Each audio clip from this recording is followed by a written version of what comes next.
Shalom, selamat pagi saudara-saudara yang terkasih di dalam Tuhan Yesus. Mengawali aktivitas kita pada pagi hari ini, mari kita membaca dan merenungkan firman Tuhan. Sebelumnya itu, mari kita berdoa. Allah Bapa yang Maha Pengasih, terima kasih untuk setiap tuntunan-Mu dari malam hingga pada pagi hari ini. Kami boleh beristirahat dan boleh bangun dengan tubuh yang penuh keberkatan. Kami juga bersyukur kami masih diberi kesempatan mendengarkan dan merenungkan firman-Mu. Sebelum memulai aktivitas kami sepanjang hari ini, kami akan membaca dan merenungkan firman-Mu. Terangi hati kami dan pikiran kami agar kami mampu memahami bahkan melakukan firman-Mu dalam kehidupan kami. Berfirman-Lah ya Tuhan, kami siap mendengarkan firman-Mu. Dalam nama Tuhan Yesus kami berdoa. Amin. Bacaan kita pada pagi hari ini terambil dari 1 Raja-Raja pasal 19 ayat 9 sampai 18. Yang berbunyi demikian. Allah menyatakan diri di Gunung Horeb. Di sana masuklah ia ke dalam sebuah goa dan bermalam di situ. Maka firman Tuhan datang kepadanya demikian. Apakah kerjamu di sini, hai Elia?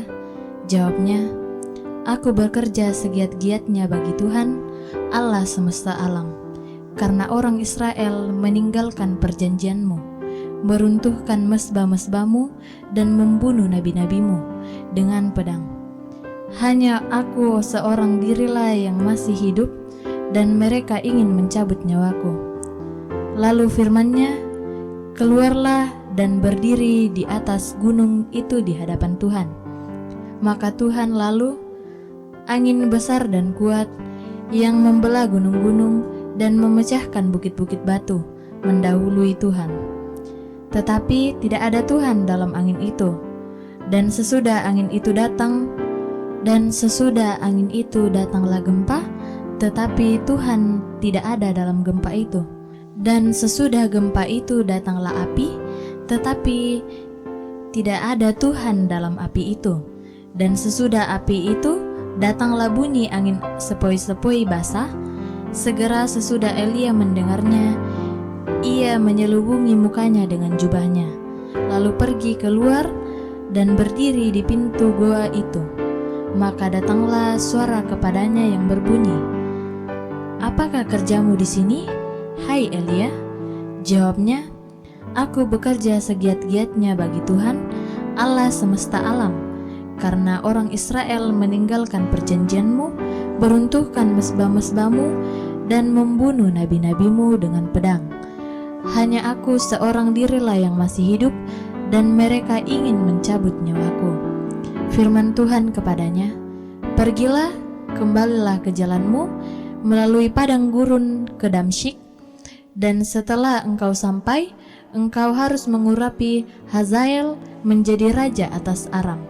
Juga Yehu cucu Nimsi haruslah kau urapi menjadi raja atas Israel, dan Elisa bin Safat dari Abel Meholah harus kau urapi menjadi nabi menggantikan engkau.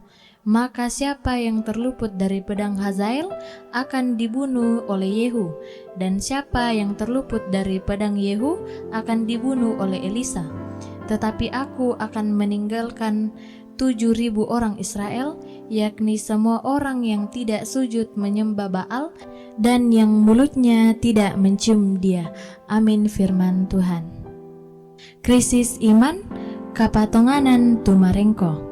Krisis adalah suatu keadaan yang diartikan suram, genting, terjadinya kemerosotan, hidup yang penuh dalam kemelut.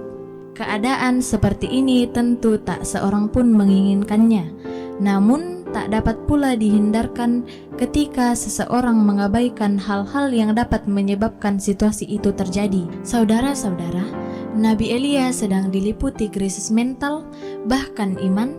Padahal baru saja mengalahkan 450 Nabi Baal. Kemenangan itu segera disusul kekalahan karena ia mulai melangkah menurut apa yang dilihat matanya, bukan yang dilihat imannya.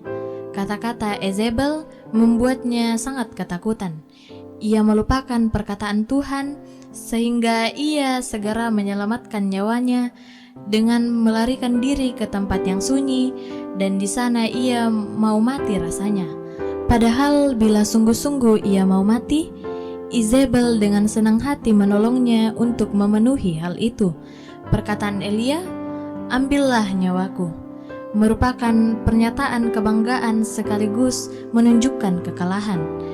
Ia lebih memilih menyelamatkan diri ketimbang memberi diri. Tuhan tahu situasinya. Ia mendatanginya dan memberinya penguatan dan kekuatan. Kuasa Tuhan dinyatakan kepadanya, sehingga oleh makanan yang Tuhan berikan, ia dapat berjalan 40 hari 40 malam sampai ke gunung Allah, yakni Gunung Horeb. Saudara-saudara, krisis rohani bisa saja melanda siapapun. Hal itu terjadi jika kita mulai melupakan persekutuan dengan Tuhan, lalu melihat sesuatu menurut pandangan kita, pandangan yang membawa ketakutan yang berlebihan. Ketakutan tersebut semakin lama semakin besar dan tak terpecahkan.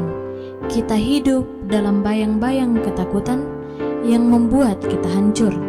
Situasi tersebut dapat diatasi jika tetap dalam persekutuan dengan Tuhan. Amin firman Tuhan. Mari kita berdoa. Allah Bapa yang Maha Pengasih, terima kasih untuk setiap kesempatan yang Engkau berikan kepada kami untuk mendengarkan firman-Mu. Semoga firman-Mu ini menjadi tuntunan dan kekuatan baru untuk memulai hari kami.